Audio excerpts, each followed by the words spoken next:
जय श्री कृष्णा। राधे राधे। दोस्तों, क्या आप जानते हैं कि श्रीमद् भगवद गीता एक पवित्र हिंदू धार्मिक ग्रंथ है।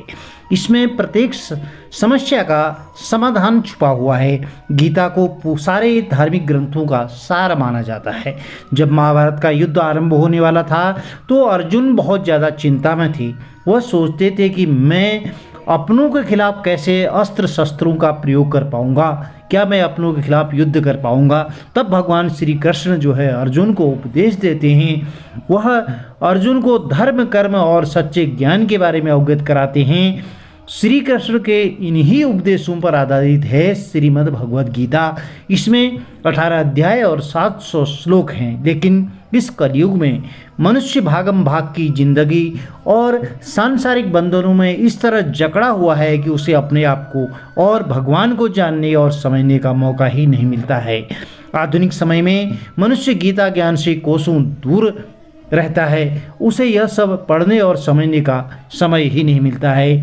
आज की वीडियो में आपको संक्षेप में गीता सार से अवगत कराने का प्रयास किया जा रहा है। इस कलयुग में गीता एक ऐसा ग्रंथ है जो मानव जीवन की भटकती हुई नाव को पार लगा सकता है। भगवान श्री कृष्ण ने अर्जुन को गीता का उपदेश उस समय दिया था जब वे अपने पराये के भेद में उलझे हुए थे। तब श्री कृष्ण ने अर्जुन को कुरुक्षेत्र में यह ज्ञान कराया था कि उन्होंने बोला था, यदा यदा ही धर्मस्य ग्लानिर्भवति भारत अभ्युत्थानम अधर्मस्य तदात्मनं सृजाम्यहम्। श्रीमद् भगवद गीता का यह श्लोक जीवन के सार और सत्य को बताता है। निराशा के घने बादलों के बीच ज्ञान की एक रोशनी की तरह है यह श्लोक। इस श्लोक में श्रीमद् भगवद गीता के प्रमुख श्लोकों में से यह एक है। श्रीमद् भगवद गीता अध्याय के 4 के श्लोक 7 और 8 का यह सार है। परित्राणाय साधूनां विनाशाय च दुष्कृतां धर्म संस्थापनार्थाय संभवामि युगे युगे। यह जो है 7वां और 8वां श्लोक हैं। इनका अर्थ क्या है? मैं अवतार लेता हूँ, मैं प्रकट होता हूँ। जब जब धर्म की हानि होती है तब तब मैं आता हूँ। जब जब अधर्म बढ़ता है तब तब मैं साकार रूप से लोगों के सम्मुख प्रकट होता हूँ। सज्जन लोगों की रक्षा के लिए मैं आता हूँ। दुष्टों के विनाश करने के लिए मैं आता हूँ। धर्म की स्थापना के लिए मैं आता हूँ और मैं युग युग में जन्म लेता हूँ। दोस्तों, इस श्लोक को जो है बहुत ही मार्मिक ढंग से बताया गया है। इसका बहुत ही अच्छा वर्णन किया गया है। रणभूमि पर उस समय के दौरान भगवान अपने शिष्य अर्जुन को कुछ बातें समझाई थी। इसे गीता सार के नाम से जाना जाता है। लगभग 5000 साल से भी ज़्यादा का वक्त महाभारत के युद्ध को बीत चुका है, लेकिन आज भी लोग भगवत गीता के सार को उतना ही महत्व देते हैं। इसमें क्या कहा गया है? क्यों व्यर्थ चिंता करते हो, क्यों व्यर्थ में डरते हो? कौन तुम्हें मार सकता है? आत्मा तो न पैदा होती है न मरती है। जो हुआ है वह अच्छा हुआ है, जो हो रहा है वह भी अच्छा ही है, जो होगा वह भी अच्छा होगा। जो बीत गया है उसका तुम पछतावा ना करो, भविष्य की चिंता भी ना करो। अभी तो वर्तमान चल रहा है। इस युद्ध में तुम्हारा क्या गया जो तुम रो रहे हो? तुम क्या लेकर आए थे जो तुमने खो दिया? क्या तुमने पैदा किया था जो खो दिया? तुम ना कुछ लेकर आए थे और ना ही कुछ लेकर के जाओगे। जो कुछ लिया था यहीं से लिया था, जो दिया यहीं पर दिया। जो कुछ भी तुम्हें मिला भगवान से मिला, जो तुमने दिया वह भी भगवान को ही दिया। तुम तो खाली हाथ यहाँ पर आए थे और खाली हाथ ही चले जाओगे। जो आज तुम्हारे पास है कल किसी और के पास होगा, परसों किसी और के पास होगा। तुम इसे सत्य समझकर खुश रहो। बस यही तुम्हारे अंदर से बात खुश कर सकती है। परिवर्तन तो संसार का नियम है। जिसे तुम मृत्यु समझते हो वही तो एक नया जीवन है। इस संसार में तुम एक ही क्षण में करोड़ों के स्वामी बन जाते हो तो वहीं दूसरे समय कुछ ही पलों में आप दरिद्र भी बन जाते हो। तेरा मेरा, छोटा मोटा, अपना पराया, यह सब चीज़ों को अपने मन से निकाल दो तो फिर सब कुछ तुम्हारा है और तुम इन सब के हो। यह शरीर भी तुम्हारा नहीं है, नहीं तुम इस शरीर के हो। यह अग्नि, जल, वायु, पृथ्वी, आकाश, इन सब चीज़ों से मिल कर के बना है। आखिरकार इन सब चीज़ों में ही मिल जाएगा, लेकिन आत्मा स्थिर रहेगी। तुम्हें अपने आप को भगवान के सहारे छोड़ देना चाहिए। तुम्हारे लिए यही सबसे उत्तम उपाय है। जो उनके सहारे को जानता है, जो भगवान के सहारे को जाता है, वह भय, चिंता, शोक से दूर और मुक्त हो जाता है। दोस्तों, हिंदू साहित्य के पुराणों में दो महाकाव्य बहुत ही प्रचलित हैं, जिनमें रामायण और दूसरा भगवद गीता। आज हम भगवद गीता के बारे में आपको संक्षिप्त जानकारी दे रहे हैं। महाभारत के युद्ध के दरमियान भगवान श्री कृष्ण ने अर्जुन को गीता में उपदेश दिए थे और जिनको सुनकर अर्जुन को ज्ञान की प्राप्ति हुई थी। गीता के उपदेश नहीं केवल अर्जुन के लिए थे, बल्कि यह संपूर्ण मानव प्रजाति के लिए हैं। मनुष्य के जीवन में सफलता पाने के लिए भगवद गीता में दिए गए उपदेश एक मंत्र की तरह काम कर सकते हैं। तो जानते हैं वह किस तरह से हमारे जीवन को सफल बनाने में मदद करते हैं। मानव शरीर अस्थायी और आत्मा स्थायी है। भगवद गीता के श्लोक में भगवान श्री कृष्ण ने मानव शरीर की तुलना एक कपड़े के टुकड़े से की है। इसका मतलब यह है कि मनुष्य शरीर एक ऐसा कपड़ा है जिसे आत्मा अपने हर जन्म में बदलती रहती है।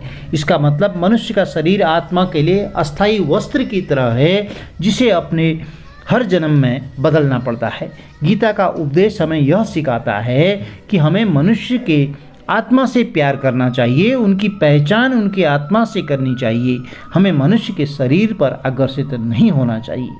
मनुष्य के भीतरी मन को समझना ही बहुत उचित है। जो लोग मनुष्य के शरीर से केवल प्यार करते हैं, ऐसे लोगों के लिए गीता का उपदेश बहुत कुछ सिखाने वाला साबित हो सकता है। अगला है जीवन का एकमात्र सत्य, वह है मृत्यु। गीता के उस उपदेश में भगवान श्री कृष्ण ने यह बताया कि इंसान को जन्म मरण के चक्र के बारे में समझ लेना चाहिए, क्योंकि मनुष्य के जीवन का एकमात्र सच जो है वह मृत्यु है। क्योंकि जिस भी इंसान ने इस दुनिया में जन्म लिया है, उसे एक न एक दिन इस संसार को छोड़कर जाना ही पड़ता है। यही इस दुनिया का अटल सत्य है, यह कटु सत्य है। लेकिन इस बात से नकारा भी नहीं जा सकता है कि हर इंसान अपनी मौत से बहुत ही डरता है, बहुत भयभीत होता है।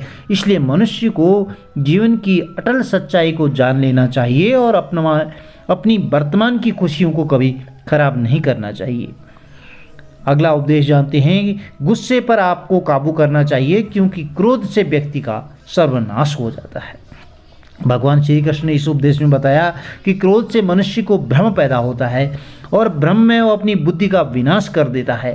क्रोध में जब मनुष्य की बुद्धि काम नहीं करती है, तब मनुष्य तर्क वितर्क करने की क्षमता भी उसकी नष्ट हो जाती है और व्यक्ति का वहीं से सर्वनाश आरंभ हो जाता है। इसी तरह हर एक व्यक्ति को अपने क्रोध पर काबू करना चाहिए, अपनी वाणी पर संयम रखना चाहिए। मनुष्य गुस्से में कई बार ऐसे काम कर देता है जिससे उसको बाद में हानि होती है।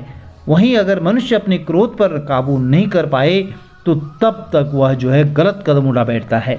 जब भी मनुष्य के मन में क्रोध की भावना पैदा होती है, तब मनुष्य का मस्तिष्क काम करना बंद कर देता है। उसे सही गलत उचित फैसला लेना बहुत कठिन हो जाता है, वह फैसला नहीं ले पाता है। इसलिए हमेशा मनुष्य को अपने क्रोध को काबू में रखना चाहिए और अपने मन को शांत रखना चाहिए, क्योंकि गुस्से में लिया गया फैसला आपको ज़्यादा हानि कर सकता है, नुकसान कर सकता है। व्यक्ति अपने कर्मों को नहीं छोड़ सकता। भगवान श्री कृष्ण ने बताया कि कोई भी व्यक्ति अपने कर्मों को नहीं छोड़ सकता, जिसका मतलब व्यक्ति साधारण समझ से अपने कर्मों में लगे रहते हैं। उन्हें अपने कर्म से हटना या छोड़ना नहीं चाहिए, क्योंकि वह ज्ञानवादी नहीं बन सकते हैं। वही अगर मनुष्य अपने कर्मों से पीछा छुड़ा ले या अपने कर्म करना बंद कर दे, तब वह अपने रास्ते से भटक जाता है। यह संसार का नियम है, जिसके मुताबिक मनुष्य को अपने कर्मों को करते रहना चाहिए और जो व्यक्ति अपने कर्मों से बचता है या कर्म करना बंद कर देते हैं, उन्हें ऐसी परिस्थिति में अंधकार ही अंधकार दिखाई देता है। मनुष्य को देखने का नज़रिया बदलना चाहिए। गीता के सार में मनुष्य के देखने के नज़रिए के बारे में बताया गया है कि जो व्यक्ति ज्ञान को और कर्मों को एक रूप से देखता है, उस व्यक्ति का नज़रिया सही है। अज्ञानी पुरुष के पास ज्ञान नहीं होता है, इसी वजह से वह हर किसी भी चीज़ को गलत नज़र से देखते हैं। अपने आप पर विश्वास करना चाहिए। श्रीमद् भगवद गीता में श्री कृष्ण ने यह भी बताया कि हर एक मनुष्य को अपने आप पर पूरा भरोसा करना चाहिए, क्योंकि जो लोग खुद पर विश्वास करते हैं वह अवश्य ही सफलता को प्राप्त करते हैं। ऐसा भी बताया जाता है कि जो व्यक्ति जैसा विश्वास करता है आखिरकार वैसा ही वह बन जाता है। अच्छे कर्म करने चाहिए हमेशा और फल की इच्छा नहीं करें। जो मनुष्य अपने कर्म नहीं करते हैं और पहले से अपने कर्म के परिणाम के बारे में सोचने लगते हैं कि ऐसा करूँगा तो यह फल मिलेगा मुझे, आप कर्म करते रहिए, फल हमेशा अच्छा ही आपको मिलेगा। ऐसे लोगों के लिए गीता का सार बहुत बड़ी सीख देने वाला साबित हो सकता है। भगवान श्री कृष्ण ने यह उपदेश बताया कि मनुष्य को कर्म करते रहना चाहिए, यह नहीं सोचना चाहिए कि उसके कर्मों का क्या परिणाम प्राप्त होगा, क्या गति मिलेगी, क्योंकि कर्म का फल तो हर एक इंसान को मिलता ही है। इसलिए मनुष्य को चिंता ना करके अपने कर्मों पर ध्यान देना चाहिए। ऐसा करने पर वह किसी भी काम को सच्चे मन से करते हुए नजर आएंगे। खुद पर भरोसा रखें और अपने लक्ष्य को पाने के लिए लगातार प्रयास करें। गीता में बताया गया उस उपदेश को अगर कोई भी व्यक्ति सच्चे मन से, सच्चे भाव से जीवन में पालन करें तो अवश्य ही वह व्यक्ति एक सफल इंसान बन सकता है।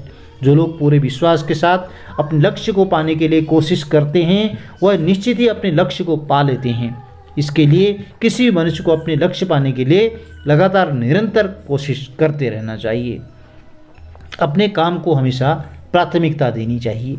श्रीमद् भगवद गीता में श्री कृष्ण भगवान ने अपने इस उपदेश में बताया कि मनुष्य को अपने काम को प्राथमिकता देनी चाहिए। सबसे पहले अपने जरूरी कार्यों को पूर्ण करें, उसके बाद ही औरों का काम करें, अन्यथा दूसरों का काम पूरा करने के चक्कर में मनुष्य अपना ही काम भूल जाता है। इसलिए पहले अपना काम करें, फिर उसके बाद परोपकार की सोचें। जो लोग भगवान का सच्चे मन से ध्यान लगाते हैं वह पूर्ण सिद्ध योगी बन जाते हैं। भगवद गीता सार में भगवान श्री कृष्ण ने ऐसा बताया कि मनुष्य अगर सच्चे मन से भगवान की आराधना करते हैं, पूजन करते हैं, अपना पूरा ध्यान सच्चे मन से भगवान की ओर लगाते हैं तो उन लोगों की अवश्य ही सिद्धि प्राप्ति होती है ऐसे लोगों को।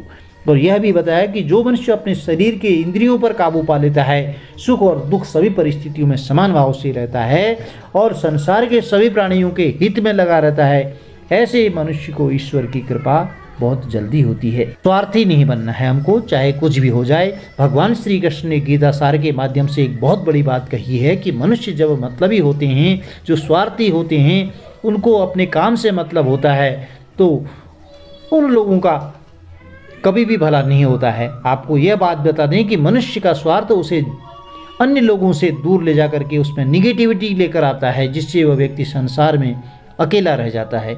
वहीं गीता में यह भी कहा गया है कि एक स्वार्थी व्यक्ति शीशे में फैले हुए धूल के कणों की तरह होता है, जिसकी वजह से वह व्यक्ति अपना सही प्रतिबिंब कभी देख नहीं पाता है। इसलिए किसी भी व्यक्ति को अगर जीवन में खुशीपूर्वक अपना जीवन व्यतीत करना हो तो सबसे पहले अपने स्वार्थ को कभी भी अपने पास नहीं आने दें, क्योंकि एक स्वार्थी मनुष्य मित्रता में भी अपना स्वार्थ निकालने की कोशिश करता है। इसलिए जीवन में ऐसा मनुष्य बने जो अपने साथ साथ लोगों की भलाई के बारे में भी सोचे, तब जाकर के वह मनुष्य एक सफल और खुशीपूर्वक जो है आनंददायक जीवन व्यतीत करता है। ईश्वर हमेशा मनुष्य का साथ देता है। ईश्वर भगवान हमेशा उन मनुष्यों का साथ देता है जो प्रभावशाली सत्य को मान लेता है, तो उसका जीवन पूरी तरह से बदलता हुआ महसूस होता है, क्योंकि संसार का निर्माण भगवान ने ही किया है, वही इस पूरे संसार की और सृष्टि को चलाते हैं। इंसान तो बस एक कठपुतली की तरह है जो भगवान के इशारों पर चल रहा है। इसलिए मनुष्य को कभी भी अपने भविष्य और वर्तमान की चिंता नहीं करनी चाहिए, क्योंकि भगवान उनकी हर एक विकट परिस्थिति में उनका साथ देते हैं और हमें मुश्किल से बाहर निकालने का प्रयास करते हैं। इसलिए हम सबको ईश्वर पर सदैव भरोसा करना चाहिए। मित्रों, यह गीता सार पर आधारित कुछ तथ्य थे। यदि वीडियो में दी गई जानकारी आपके लिए लाभप्रद रही हो तो चैनल को लाइक, शेयर और सब्सक्राइब जरूर करें। जय श्री कृष्ण, राधे राधे।